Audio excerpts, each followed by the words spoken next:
Food is fuel for your body, your mind, and definitely your sport. But let's face it, nutrition is confusing, and the expectations on girls and women to be thin and have a six-pack are exhausting.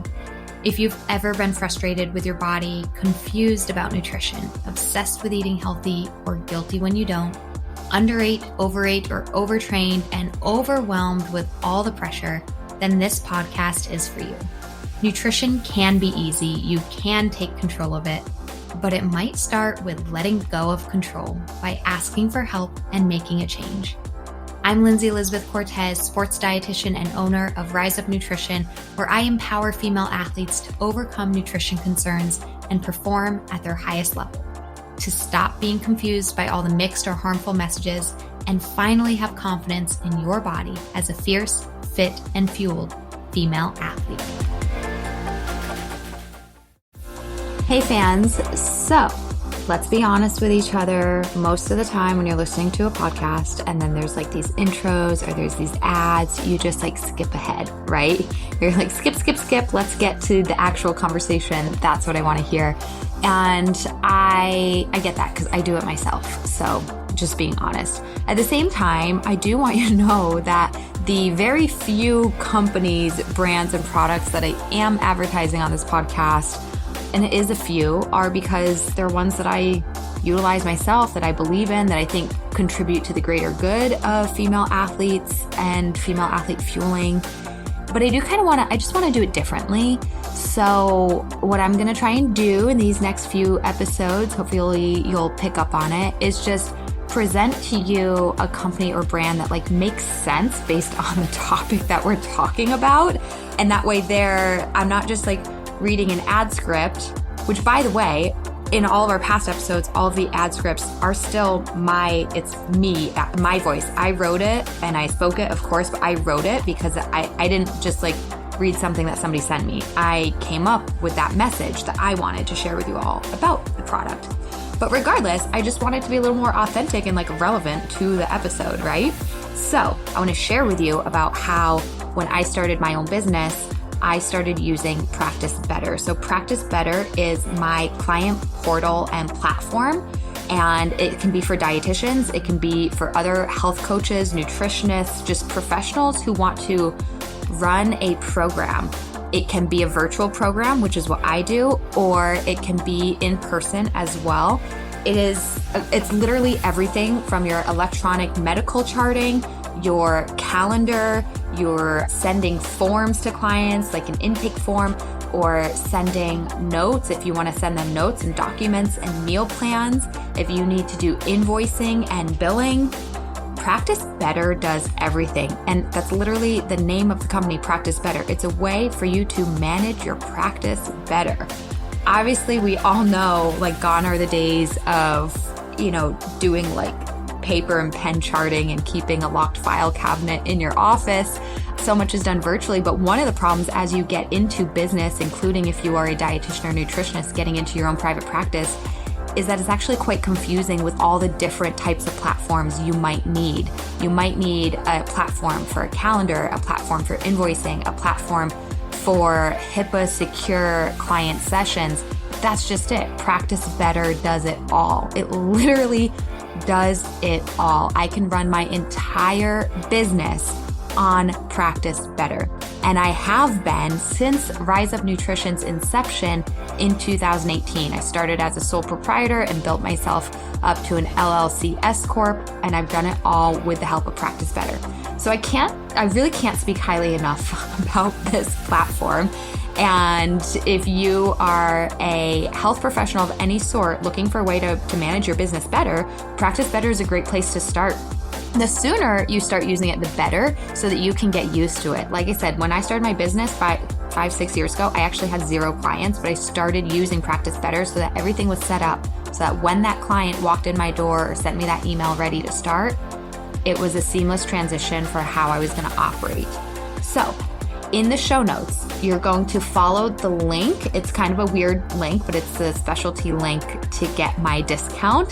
So look to the show notes, follow the link, and then you're going to use the code RISEUP20. You're going to get 20% off of your first 4 months of using Practice Better. It is a monthly subscription rate. You're going to get 20% off for 4 months. And on top of that, they always give you a 14-day free trial anyway, so you're getting 2 free weeks along with that to kind of test it out. So please follow the link in the show notes.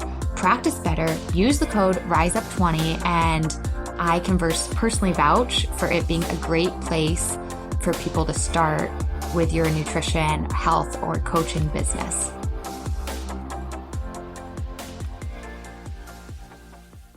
Hello, fans. Your host, Lindsey Cortez, registered dietitian, sports dietitian, owner of Rise Up Nutrition, and as I just said, the host of this podcast. Anyways, today I am here with a guest, and I think this is a unique one because usually when it comes to our guests, it is us reaching out to people who we want to showcase, other athletes, scientists, dietitians, researchers, and we reach out to people. Every once in a while, people pitch themselves to us. A lot of them we don't think are a great fit. And every once in a while, we're like, wow, yeah, let's interview this person. Great. And then, as you know, we have many athletes who are our own clients who are willing to share their story of transformation, of how they fueled better, of how they've recovered, and just their experiences working with us.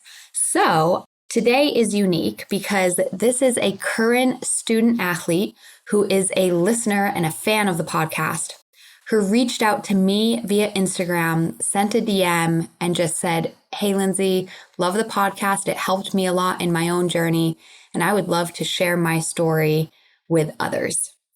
And she wrote an article or a letter that she shared on Instagram last year during National Eating Disorder Awareness Week of 2023. And she shared that with me. And you're going to hear it on this episode of her experience as a female athlete and what turned into an eating disorder, and then how she was able to recover.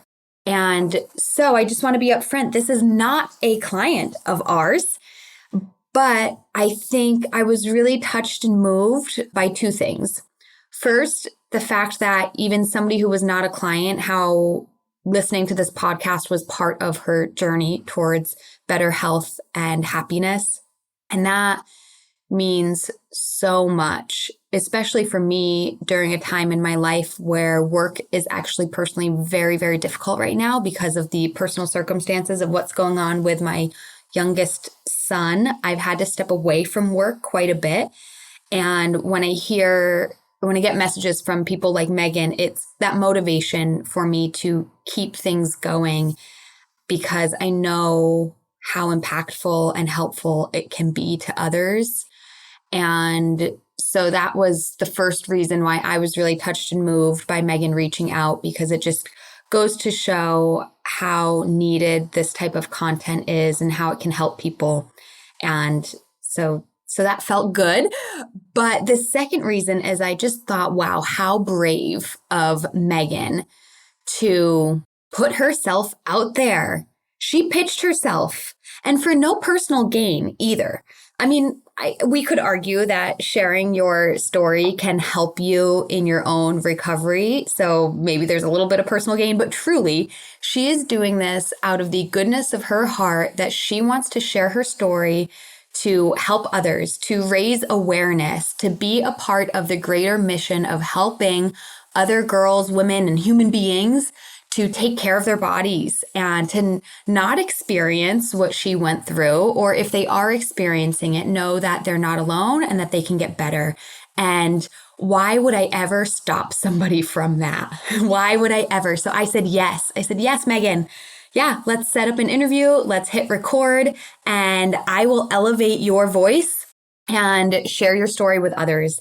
And as you listen, you will hear that Megan is just, she is an inspiration. And, there's so many reasons that I think it's important to elevate her voice. And I'm just really excited. So let me quickly read you her bio, and then she's going to take it away. So Megan O'Connor is a member of the Division I Ohio State women's rowing team. Her and her team just came off of a second place runner-up performance at the Big Ten Championship Regatta this past spring of 2023. Megan is a junior studying public policy with the intention to attend law school after she graduates. Eating disorder awareness is a topic that is very important to her. This spring, she took to social media to share her eating disorder recovery story, and she hopes to continue to champion advocacy around the subject. I am incredibly proud of the conversation surrounding the mental health of athletes that has developed over this past decade. As I have observed this movement, I have felt that the conversation of eating disorders has been overlooked. In my personal experience, there is so much shame and stigma surrounding these disorders that it's almost palpable. Is that why so few athletes talk about their experience? Is it because of the shame and the secrecy? The clandestine meetings with your bathroom toilet after a meal, or the constant lifting of your shirt when you see a mirror? You are searching for a specific look, but you can never achieve it because perfect is never good enough. I never imagined sharing my eating disorder story publicly. It was one of my biggest secrets for the longest time. I don't have a large platform, but inspired by a fellow Buckeye athlete, Harry Miller, I wanted to take the time to share my story. I wanted to join the movement to educate, advocate, and destigmatize mental health. This week is Eating Disorder Awareness Week, sponsored by NEDA, the National Eating Disorder Association. And the campaign this year is to celebrate, quote, strength through experience and knowledge. I want to take the time to do just that. My story starts with the constant aspiration to achieve thinness from a young age. I wanted to achieve this fantasy as I believed it was the only way to appear attractive and associated my likability with my bodily appearance. Plagued with every magazine at the checkout line being graced with a model fitting the, quote, heroin chic frame of the early 2000s was nothing but impressionable for a young girl. The prevalence of my disordered thoughts and tendencies began in the 6th and 7th grades. Once my basketball career ended and I decided to start the sport of rowing, I immediately fell in love with the sport and my teammates. There was nothing like it. As I finished my novice or first year of rowing, as we call it, I was selected as one of the athletes to race for a spot in a varsity boat for that summer's UF's Youth National Regatta. I assumed that the only potential I had, as most novices had in the past, was to make it into the lightweight 8. Not knowing my coach's intention was for me to race into the heavy 4 that doesn't have a weight category to it. I immediately tried to start dropping weight from 145 pounds to under 130 pounds, as that is the weight requirement for the lightweight division. After not winning my seat race into the heavy 4 and weighing around 140 pounds at 5'8", I stayed light and subconsciously did not try to regain my weight. In rowing and other sports, the concept of being lean and having the ability to move your lower weight quickly makes you a more appealing athlete. Not only is this not necessary or enforced in the sport of rowing, but it was something I continued to plague myself with for the rest of my rowing career, and is something I'm still working through today. I want to talk more about how lightweight rowing damages youth athletes. I cannot describe the pain I saw some of my teammates go through to make weight. My male teammates who were 6'2" or 6'3" went on the Cliff Bar diet, which was one Cliff Bar for the whole day on top of 2-a-day training cycles to cut under 150 pounds. My female teammates would say they were having some watermelon and then run extra miles in sweatpants and sweatshirts to make weight. It is such a devastating way of life to compete when you are starving yourself. The damage that weight-based and aesthetic sports does to youth is so saddening. The mental and physical toll this type of sport takes on the body is entirely damaging. I am in unbelievable support of U.S. rowing and my junior club's decision to discontinue lightweight rowing at the youth level. Prioritizing the health and well-beings of athletes is more important than any national title. As I stayed lean and somewhat unaware of how little I was consuming or binging late at nights, I continued to perform well in my sport and began the recruiting process for college athletics. During this time, I fell into this pattern of a disease that I couldn't quite sort out until many years later. This was bulimia. The endless cycles. I didn't understand what I was doing, but the reasons why were undeniable. It felt like I had lost control. I wanted to maintain this body type, but wanted to win my seat races, but wanted to go D1, but wanted to be as thin as my friends at the lunch table. I wanted an athletic body, but didn't at the same time. All these thoughts were so overwhelming. Those were my thoughts on the daily. Thoughts that until my senior year of high school, I finally addressed and asked for help. Once my thoughts turned me into someone I couldn't recognize anymore. When I couldn't be a good teammate and turned what I was feeling inside outward on those around me. Not to mention the physical ailments that attacked my body from how I had been attacking it. Thankfully, my coach and parents supported me as I started my recovery journey. Getting the care I needed allowed me to attend school and continue practicing while simultaneously getting into a healthy place. That summer, I graduated from high school, was committed to Ohio State, and was able to finish my junior career as a member of the first varsity 8 at nationals. My challenges at 16 and 17 were nothing compared to my first year of college. There is nothing like entering a Division I program as a freshman. You don't want to get in the way, you want to make an impression and excel. But new routines and intense pressure can be hard to navigate independently for someone with an eating disorder. The comparisons and overthinking begin in the erg room and travel when you're staying up late in your dorm room replaying the mistakes you made at practice. That stress, when not handled and cultivated correctly, can lead to deep unhappiness. For me, it's still blurry if the restricting and the bulimia caused the unhappiness, or if the unhappiness was caused by the restricting and the bulimia. But both came to the surface and attacked me until I eventually broke down. October of my freshman year, my performance was awful. I could barely get over 100 watts on the bike or on the erg, and mentally and physically I was deteriorating. But I didn't want my family to know. I just wanted them to be proud of me. And I couldn't really put this on my friends or my teammates at college. So it was once again my secret, and I intended to handle it alone. I continued to ignore how I could barely walk to class or how what I was eating consisted of maybe a bowl of Cheerios. Meals were impossible to consume. My nails were breaking. And when I would lie down at night, I could hear my heart beating in my chest. And my heart would beat so fast when I would lie down, I could hear it in my ears. I hit rock bottom, hard. I felt like I had failed everyone, but I knew I couldn't compete like this. More importantly, I could not keep living like this. The essential factor in all of this was that I wanted to get better. I was motivated by the fear of everything being taken away from me. And most importantly, after 8 years of feeling this way, I wanted it to stop. Saying, I need help and I don't know what to do anymore was the first step. Immediately, with the help of Ohio State athletics, I got the help I needed.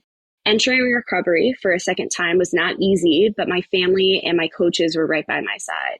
As my care was at a critical point, it was recommended by a treatment center that I attend an inpatient hospitalization for a month of care, requiring me to drop out of school. I was terrified, but the care I needed was long overdue. I was able to advocate for myself in front of my doctors with the incredible help of the OSU sports psychology department to design my own treatment plan that allowed me to stay in school. My care team was amazing. It consisted of my trainer, team doctor, coaches, private therapist and nutritionist, sports psychologist, and most importantly, my family and friends.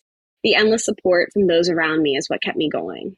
Whether it was check-in text from my coach, my brother driving me to appointments, teammates bringing me food, my mom calling me every day, my roommates eating meals with me, all of that, I was able to come out the other side a whole new person. My second round of recovery took me 9 months. I am constantly working through my eating disorder almost every day. It's something that's always there. The only difference is that I now have the skills and resources to deal with it. But it took so much away from me. It took away my entire freshman year of competition. Sitting at home watching my team win a Big Ten championship filled me with so much pride and excitement. But at the same time, it was bittersweet because I knew I would never get to share those memories with my teammates. My eating disorder has caused me so much pain, both physically and mentally. But because of this process, I am who I am today. I was able to learn how to advocate for my care. I no longer wanted to be trapped by something that had been anchoring me down for 8 years of my life. And with the help of so many, I was able to break free. I recognized my privilege as a Division I athlete. Having the support of an entire coaching staff, a medical department, and a sports psychology team at my fingertips is not the reality for most people.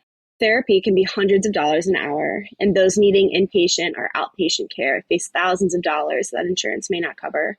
As many of our elected officials, including the governor of Ohio and the president of the United States, have addressed the youth mental health crisis, In their legislative agendas, I challenge them to include eating disorder treatment and research in their plans.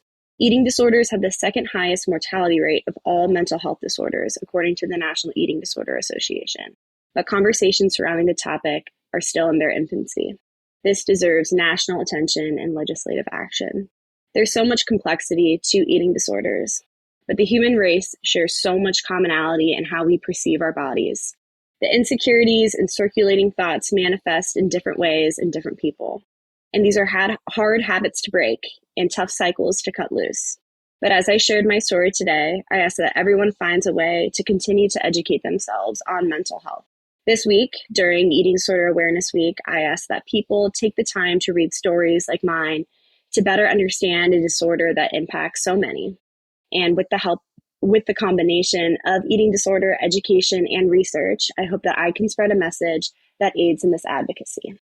Wow, Megan, thank you so much for so many things. First, writing that, making that post, and then offering to come on the podcast and share it with even more people. As you read that letter, it's very clear that one of your goals, and as you kind of ended that there, is you want to share your story so that other people can find the strength to overcome this, or maybe there can be, changes in the future. In the very beginning of your letter, you mentioned that, you don't have a large platform, but you were willing to start somewhere with posting on your own social media account. And now here you are sharing it on a slightly bigger platform. I'm not the biggest, but right, another step up. And I think just from that standpoint of the power of speaking out, and you're getting a degree in public policy, it's like you might be shocked at how one small step can grow and transform. So first and foremost, I just wanted to say thank you for being willing to share your story. Well, thank you for your kind words. It was a scary thing to do. I made sure that I talked to my family and to my friends before I did that. But I mentioned a little bit at the beginning of the essay, I was really inspired by a former student athlete here at the university, Harry Miller, who took to his social media, which had a bit more of a following than mine, to share his experience with mental health. And this is something I'm really passionate about, particularly in the world of eating disorders and advocating for, female athletes. And so, it was something that I felt kind of called to do. Yeah. I think too, why I really wanted to have you on the podcast when you reached out to me was, as far as podcast guests go, we have a lot of professionals, whether it be professional athletes, scientists, psychologists, other dietitians. You have my own words as somebody kind of working in the field. And then we have client testimonials, which is great. But I thought, how interesting to have somebody who's kind of like not necessarily like has, ties to Rise Up Nutrition, but just wanting to have this conversation, share their experiences, provide hope, provide a way of a light sort of at the end of the tunnel, and somebody who's really going through it now, in real time. Yeah. This is not necessarily your journey. You mentioned like you're in a way better place now than you were 2 years ago or 4 years ago. Yeah, absolutely. But you're still competing college athlete. You're still in it. You're still in the sport of rowing. This is not like the aftermath story here.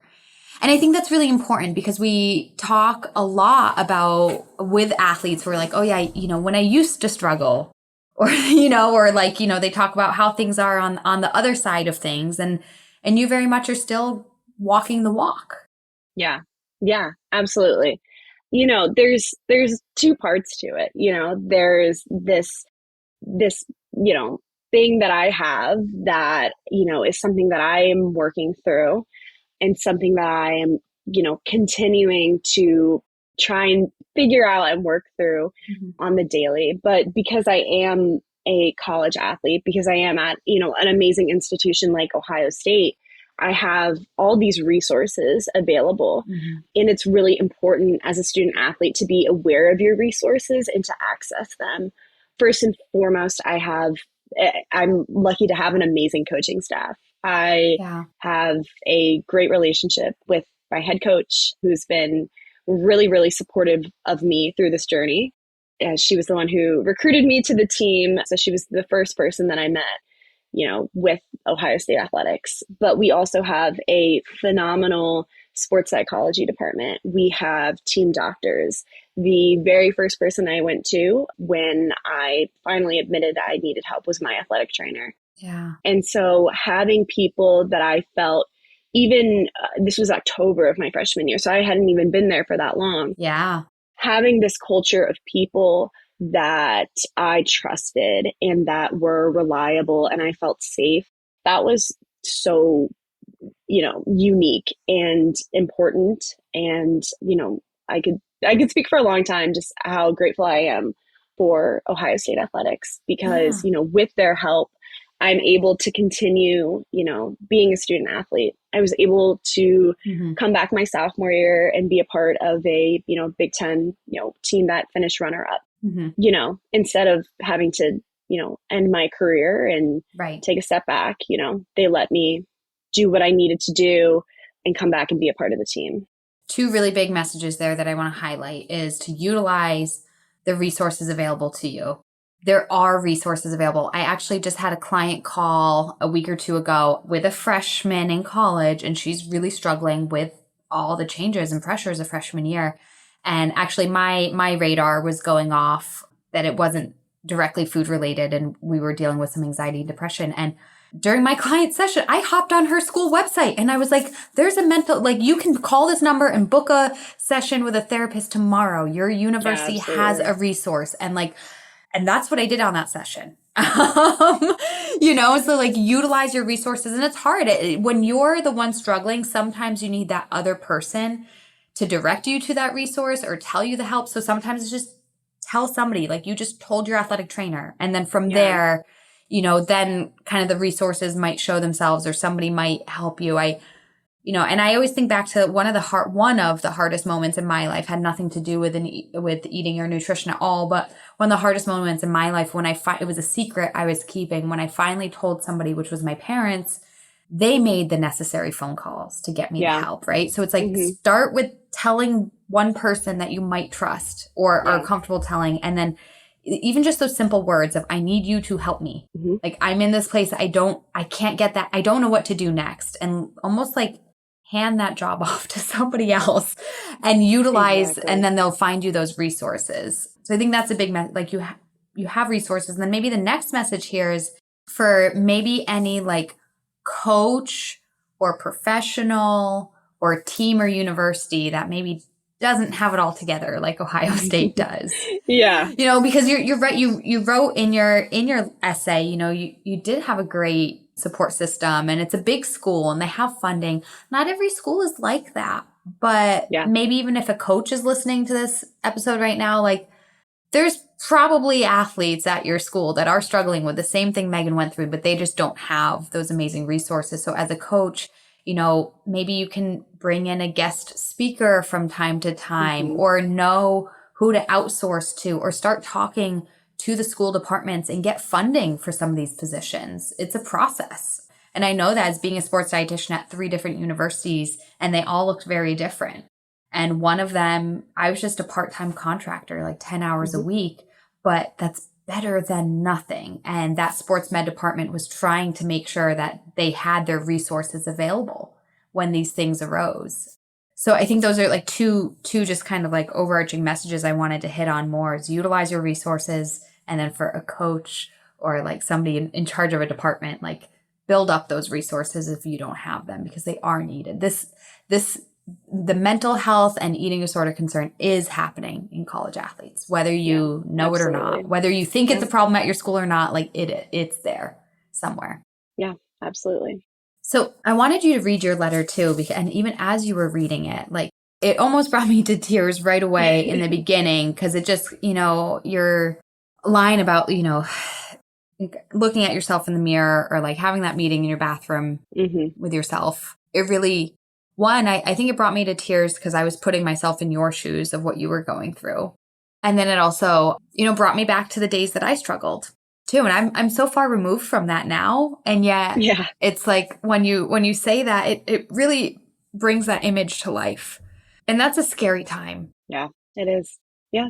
And I sit here, on this podcast and we talk like about disordered eating. Oh, it's not good. And, you don't want to be in that. But I think sometimes it's still maybe a little scary to talk about the realities of what that can look like. Mm-hmm. Maybe there's still the stigmas or like shame associated with it that we're scared to talk about. Side note, Megan, I am going to put a little disclaimer at the beginning of this podcast. Yeah. And my reasoning for that is because there's also sometimes it's like you don't want to put an idea into somebody's head that isn't there. Yeah. Right? So it's like we have to be somewhat careful. We don't want to put an idea into somebody's head. If they never thought about looking at their belly in the mirror, then I don't want them to now hear that and then start doing that. Absolutely. There's so many things that I've learned going through eating disorder recovery. And part of that is like try not to share images of yourself, when you're pre-recovery and things like that. It's amazing to see the journey, but that can be really hard for people who are going through it, who are recovering, to see images like that. Yeah. And that's something that I learned through, following accounts and educating myself and like doing a better job of like being a proper advocate. Yeah. But, going back to what you said, like, thank you for sharing that with me and again for your kind words. That was a part of the essay that I wrote that I almost cut out because I wasn't sure if I wanted to be that vulnerable, and I'm glad I did because I think it kind of framed what things look like for me, the realities of what myself and other people experienced. I think sharing your lived experience through adversity is really impactful. Mm-hmm. And so that was something that I was trying to do in the words, in my illustrations within the essay, was this is what I was going through. This is the seriousness of what was happening. Here's what I did. Here's how I, was able to get through it. Here's what my journey looked like. And like, here's where I am today. And that's exactly why, like, again, maybe that's why the disclaimer is, we're going to have it because it's like, we don't, for somebody with, who's not going through struggles or has that, naive or innocent mind, like, we don't want to put a bad idea in their head. If there's any twinge that it might be taken the wrong way. Absolutely. I don't even know if twinge is a word, but I just said it. I completely agree with you. But then for somebody who's going through that, this can you do feel alone. You do feel like, am I the only one going through this? And to hear of somebody else and to, frankly, to show how bad it is and how serious it is helps you take that next step of I need to get help. And so I want to take a moment here to kind of talk about the seriousness. You mentioned in your essay, that there were physical destruction that started happening with bulimia. Mm-hmm. And bulimia, I feel like, is not talking. We talk about eating disorders, and sometimes people talk about the restriction. There's a stigma around bulimia. And yeah, so I can touch on that, and I can touch on a little bit if we could touch on like the physical, like what happened, because I think we need to tell people why this is so serious. And why you don't want to go down this path, or why, if you are on this path, why we need to turn it around quickly. Yeah, absolutely. I think someone who was prominent that spoke about bulimia, one of the first people to do that wasn't an athlete, but it was a substantial figure. And to me, that's Princess Diana, who spoke about bulimia in a very public and honest way. But even from her impact and, people over the years, there is such a stigma around bulimia. I think it's because it's not pretty. Not any eating disorder is pretty. It's like I'm sorry, I'm getting really upset right now because it's like, okay. Even within the realm of eating disorders, there's this weird hierarchy of like, what is the better eating disorder? It's so messed up. And that's why I think initially when I went through my first round of recovery, my senior year of high school, I had such a hard time finally talking about it with someone because I was so embarrassed. I was so embarrassed about what I was doing. I was confused and I didn't like it. Like I didn't. Yeah.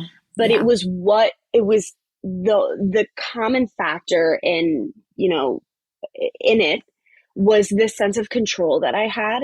If I didn't like something, there was this instant gratification, satisfaction from doing something that could, in my mind, correct what I did. If I binged or if I ate something that I classified as bad, I could correct that instantly.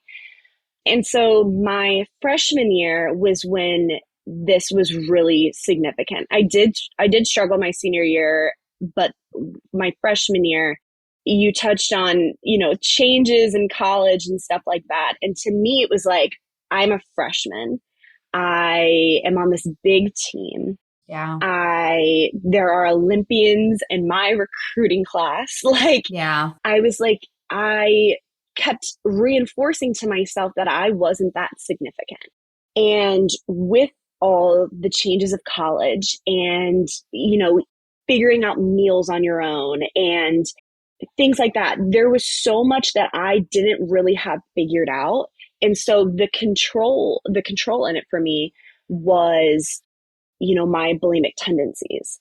The intersection of my bulimic tendencies my freshman year and the restriction was what was so dangerous for what I went through my freshman year. Yeah. Because I was quite sick. And so at the time in October of my freshman year, where things kind of caught up to me, I had been restricting, and my bulimia was really significant for a couple of months at that point. I'd been there since August, Yeah.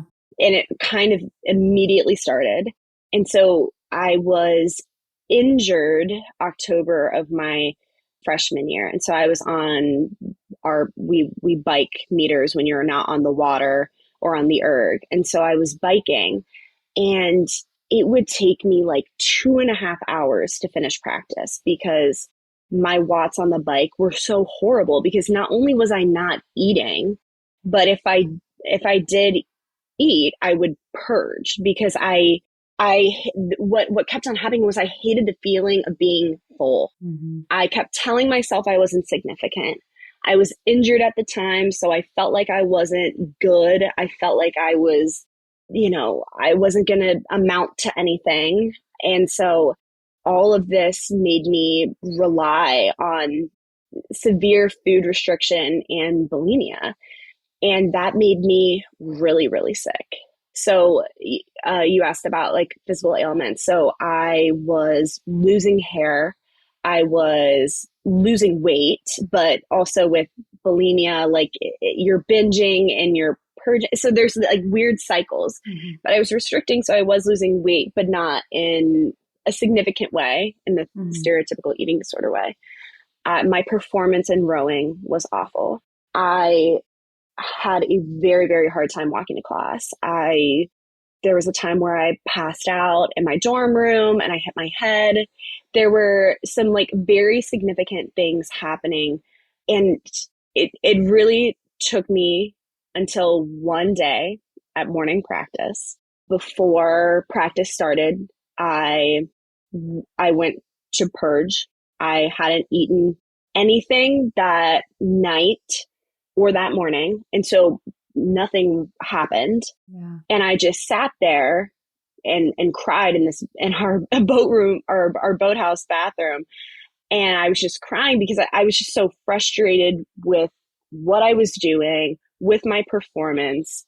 I was so sick, and I waited until after practice and talked to one of the juniors on our team, or seniors on our team, and who I felt comfortable with, and told her briefly what was happening.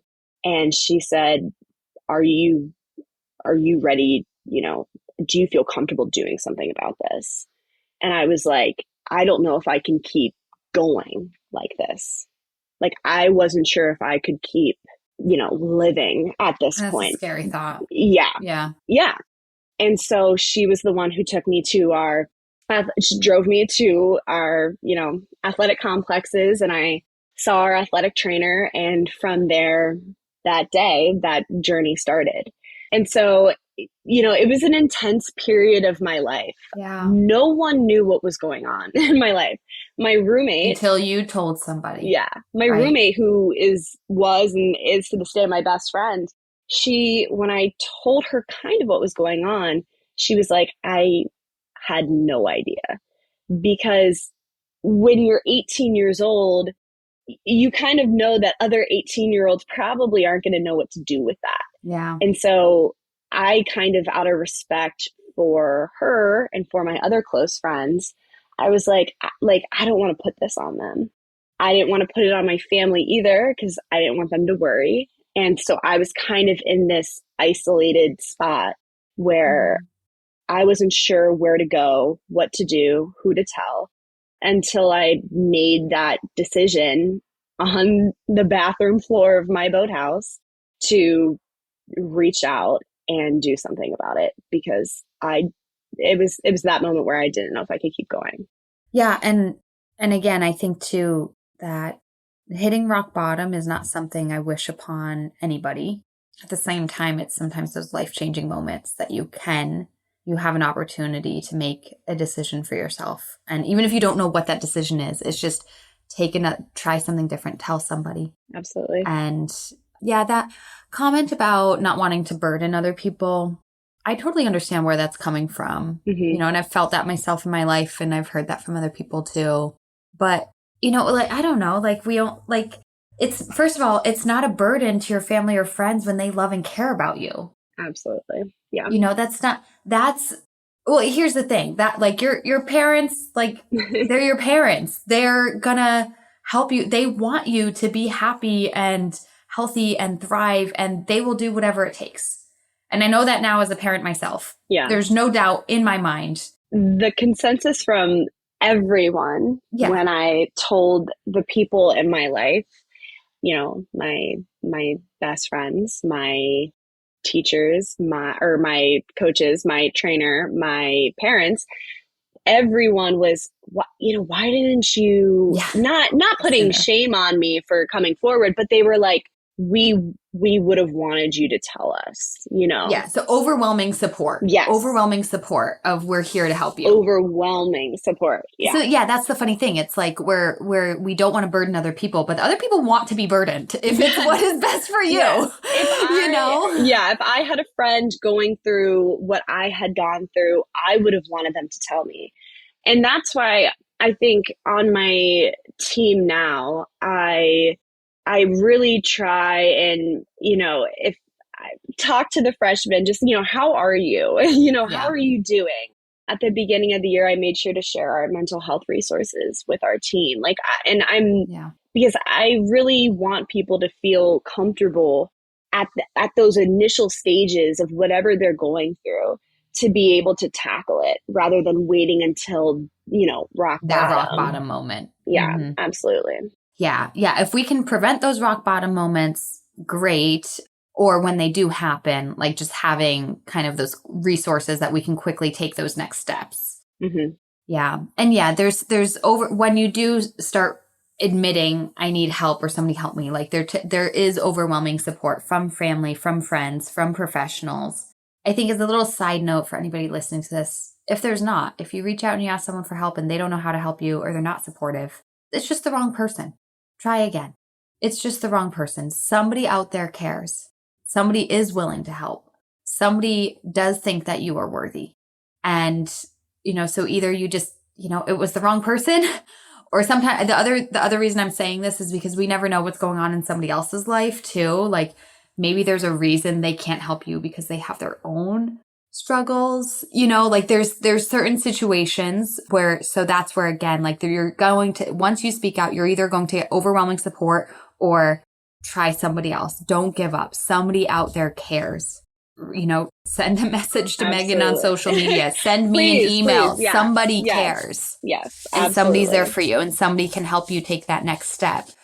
But yeah, everyone, and I just say that because I have had experience both in my personal life or with clients of like, well, I try to get help and then, XYZ. And it's like, Yeah. okay, like I understand where that's coming from. And as somebody who like, even me personally, I recently went through some difficulties with my son, or I'm still going through that. Mm-hmm. And so I can understand sometimes I'm like, I don't have time for X person's problem right now. I have my own problem, so Yeah. that happens from time to time, but Yeah. I've found asking someone, hey, do you have this, the space, the capacity to talk about something tough right now?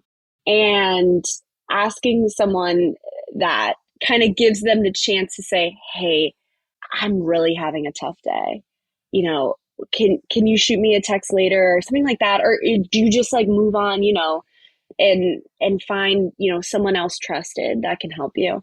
I love that. It's almost asking permission a little bit of A like little of bit. like just saying like, hey, and you know what, that is advice that I do give my clients when they are going to open up or talk to somebody else about something deep. I do suggest to them that they like ask for a time, like, hey, I really would love to talk to you about something. Can we go out for coffee this weekend? Or like tomorrow at dinner, can it just be me and you to like talk about something? Just to like kind of set the stage, as opposed to like, yeah, you don't want to catch somebody in a bad moment. Yeah. They're rushing off to take a final exam and you're like, hey, I have bulimia. Like they're Hey, gonna be just like, one, what? hey, just one second. I can't, yeah. Like, these are not things that can always happen in a flyby conversation. And so, yeah, I love that. I love that kind of recommendation of like, I really want to talk to you about something. Do you have the space for it right now? Or could we set up a Yeah, time for just me and you? absolutely. Yeah. That's great advice for other people. Another thing I wanted to chat with you about, Megan, is just the idea that, you kind of had to go through recovery 2 times. Yeah. And this is very normal.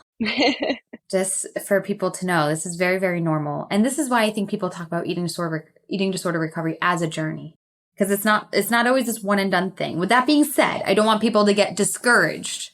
Oh, this is going to take forever. Or like, I want you to have, like, if you're getting help for the first time, I don't want you to therefore not put in 100% thinking it's going to take me long. No, put in 100% your first time. But I also just want to let you know, it is a journey that eating is something you do every single day your whole life. Living inside your own mind and talking to yourself is something you do every single day for your whole life. So it's a journey as far as how you will continue to learn yourself and evolve and learn how to take care of yourself and, manage those thoughts and intrusive thoughts. So it's actually very normal for people to go through recovery kind of like a second time around. And I really see it. Some people might think in the moment as you're going through it, oh my gosh, am I going backwards or did I fail? Those very negative self-talk can come in, but I see it more as a progression. We're going to take we went through recovery once and now we're going to progress in our recovery and maybe tackle the deeper stuff, the lingering stuff, the stuff we didn't fully get to the first time around. Exactly. What was that like for you? Kind of it having, like, what were your experiences of kind of addressing it now the second time around? Did you have those thoughts that I mentioned? Yeah. Yeah, definitely. It was a lot of like, wow, I let this happen again. And that's not what it is. It's just, I needed help again. I needed to, kind of like you said, like, I don't think I really dealt with, a lot of the stuff the first time around. And obviously the type of treatment I went through the second time was much more intensive than the first time around. The first time around, I started seeing a nutritionist and a therapist, took a little bit of, I think I took a couple of days off of practice and kind of, but I never really, there were times throughout the summer and things like that where I would go through these, peaks and valleys with bulimia. And so that's why I think of that first time around where I started addressing my needs as recovery. But, the recovery journey that, I'm still on now, I don't know if it really ever ends, because it's, something you kind of keep up with. But the second time around in college was, much more intensive. And I can speak to that a little bit. Mm-hmm. So my freshman year, after I had discussed what was happening with my athletic trainer, immediately that day, I was in sports psychology. And then I also had a meeting with my coaches where I, let them know what was going on. Yeah. And from that sports psychology appointment, we kind of just went over what was going on. What's going on here. And at that point it was, let's take the rest of the week off of practice. Mm-hmm. And very quickly it was identified that I needed a more significant level of care. So I was working with a really excellent postdoctorate fellow, which was awesome because I was kind of like, his passion project, because it was me and him working through this together. Yeah. And I really, really trusted him, and he's great. And from there, he says, we need to get you evaluated by a treatment center. And so I had an evaluation with the Emily Center here in Columbus and went through a evaluation with a therapist. And she said that they would meet with their panel to discuss what my level, like what the care needs to be from there. Mm-hmm. And they said that it would be, probably a 24-hour wait. And I got a call within an hour that great. It was a unanimous decision that I needed inpatient hospitalization. Oh, wow. I'm saying great because they were so fast. Not great of the severity of the situation. Great turnaround. Yes. Great turnaround. I think the turnaround was so quick because they were like, this is not good. Yeah. From that, so that kind of changed my perspective of, of recovery for me, of what this would possibly look like, because it was simply just a phone call saying, we have a room open for you in one of our treatment centers in Minnesota. It would be a month long. Please let us know within 24 hours if you're going to accept this. Wow. And I hung up the phone and had a meltdown. Yeah. Oh yeah. I would have I was 18. Yeah. I was like, I'm going to have to drop out of school. I don't know if I'm ever, and what the initial plan was with my team, with my sports psychology team, was your level of care has surpassed what we have the capability to help with. Whatever the Emily Center says is what is going to be your course of treatment. Kind of like that is your only option. So in that moment, I was like, okay, well, my life is over. I can see how it felt that way. Yeah. Because this would completely change the trajectory of my life. Yeah. And this is not to say that inpatient hospitalization is not a good thing, because it is necessary for people to get the treatment that they needed. After a long talk with my friends, a long call with my mom, who's a mental health professional herself. She's a psychologist. So she was kind of on board. She was like, whatever they say, we're going to do. I want you to get better. I made this case. It was like 7:00 at night. And I was talking to my psychologist and my sports psychologist, and I called him and made this case for myself. Yeah. And I was like, I know that in order for me to get better, I need to be surrounded by healthy people, and I need to be surrounded by my support group. I need to be with my friends and my family. I need to be on a schedule. I need to be with my teammates. Mm-hmm. And he kind of said, let's take the night. I hear what you're saying.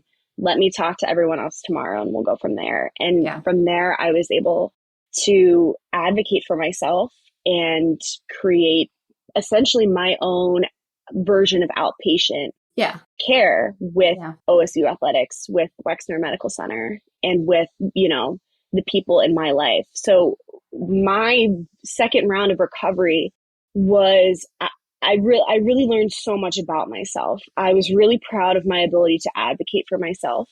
I took moments where I was really, really scared. I was scared of losing my autonomy. Yeah. I was scared of what I was going through. I was scared of never rowing again. There were so many things I was scared of, but I was surrounded again by so much support, so much love. I talk about in my essay, my roommates would come and eat meals with me so that I didn't have to go to outpatient centers and do, group meals and things like that. And so I was able to create this care program in this round of recovery. Yeah. That ended up being really, really effective. And it kept me on a schedule. It kept me in college. It left me the ability to, continue my studies and things like that. But, it did require, I had an appointment every single day of the week, either with a psychologist, with a nutritionist, or with a therapist, or with I'd have to go do a blind weigh-in and things like that, or I'd have to go get labs or something like that. So, it was really unique and individualized. And I'm just so grateful that the medical professionals in my world let me do that. And I love this because the fact that you advocated for yourself and kind of creating, in a sense, your own treatment plan, while still listening to the professionals, that you weren't the one necessarily running the show. You were just saying, no, this is what's gonna be most motivating for me. Yeah. And I think that is one of the ways that treatment, recovery, any changes, are most effective is when it's self-driven. But with being like that's, this is what you wanted for yourself in a sense. There was an element of, yes, it was coming from myself. I wanted to be healthy, but there also was, I had to sign a contract, essentially. And you will not be able to return to the team if you do not follow these protocols. If I missed a meeting, if I wasn't in person for a meeting, if I missed a weigh-in, things like that, without, a valid reason, obviously, if you were not complying with what was in the contract, you would have to inevitably, do inpatient. If I wasn't. And that's definitely, I think as far as like sport participation goes, like that was absolutely necessary. And, but what I was going to say too is, and it kind of goes alongside that, is if you're going to make a case for yourself of like, hey, this is how I think that what's best for me, it does require full 100% honesty and transparency. Yeah. Because here's the thing. As somebody who works in this space, eating disorders are very manipulative and maybe trying to find like the easy way out, or like, well, I want to do recovery this way and not have to go to a treatment center, and it's like you already alluded to the fact that treatment centers are needed. They can be life-saving. Yeah. And that might be the right answer for somebody. So we don't, for other people, it's not like, oh no, I can figure this out on my own. I'll just do it on my own. My way might not be the answer. That's why you shared. No, there was a contract. Yeah. Like there was accountability in this. A contract, and there was multiple conversations with my my mom was like, I'm driving up tonight and you're going to the hospital. There were like definite conversations held. Yeah. There was a lot of internal and external motivations, the internal being, I want to get better. I'm scared of what's happening. The external being, this is what happens if you do not comply with what if you're going to advocate for this, then you need to show up and do the work. Yeah. Yeah. And part of it too, one of the first things my sports psych said to me was, you shared that your mom's a psychologist, and I can tell, you sound like the daughter of a psychologist. You keep on telling me the answers that I want to hear. Yeah. And so it took a while for me to really, where we got to the root causes, where we had those tough conversations, where are these feelings coming from in sport? Where are these feelings coming from just as a human being? These different areas of my eating disorder that I had to deal with, the attractiveness and the appearance.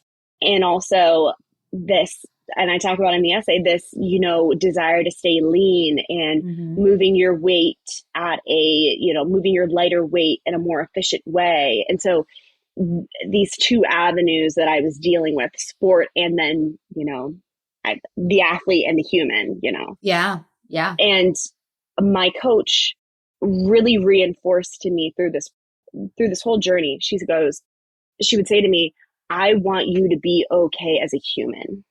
I want you to be okay as a person outside of the world of athletics, because, life is more important. And so learning in recovery that I needed to be happy as a human who can eat, and then as a human who can exercise in efficient ways, in healthy ways, before I could re-enter the rigor of Division I athletics. And if you don't mind us sort of fast forwarding to where you are now, like you have re-entered into the rigor of Division I athletics? Yeah. So I really started exercising again the summer after my freshman year. And so I was able to re-enter the team my sophomore year, so last fall. Yeah. And that spring, I was able to compete on the squad that competed at Big Tens, which was really exciting. And now I am, I was able to train well this summer, and I'm on the team this fall, and things are going really, really well.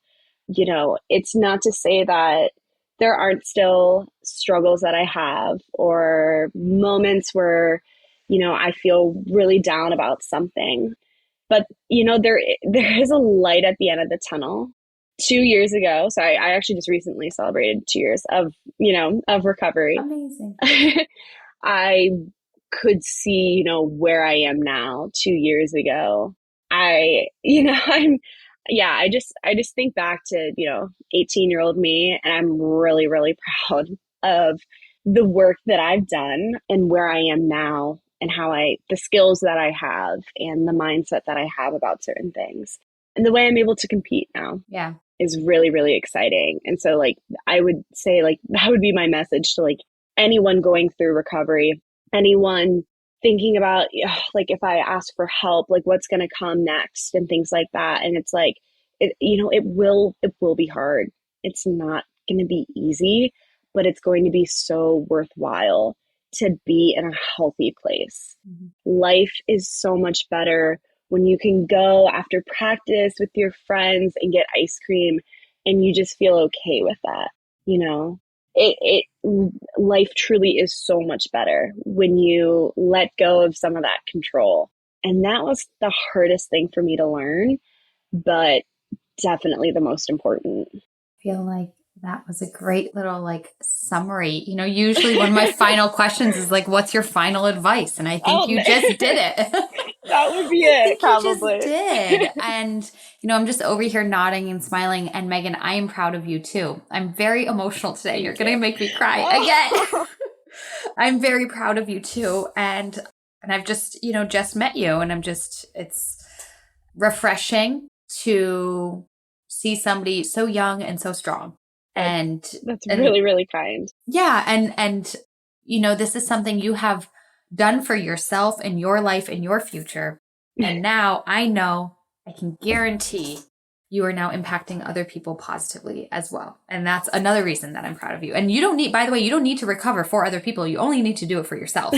Look out for number one, right? You only need to do it for yourself. But it's one further step, Megan, that you are, this is something that you do want to help other people with just by sharing your story. And I can guarantee that you will. So thank you so much. Megan, I'm so grateful to you for reaching out and having this conversation, being vulnerable, and really excited for other people to listen. Also, for anybody else in the sport of rowing, we had a great conversation, episode number 71 with Tori Mather, who was also in the sport of lightweight rowing. So there's difficulty there in that sport. And as we mentioned too, there's some changes being made of actually, just having it be rowing. No more weight categories of this. Yeah, and especially in the level. At the youth level. We know it's still in Olympic sports and collegiate as well, right?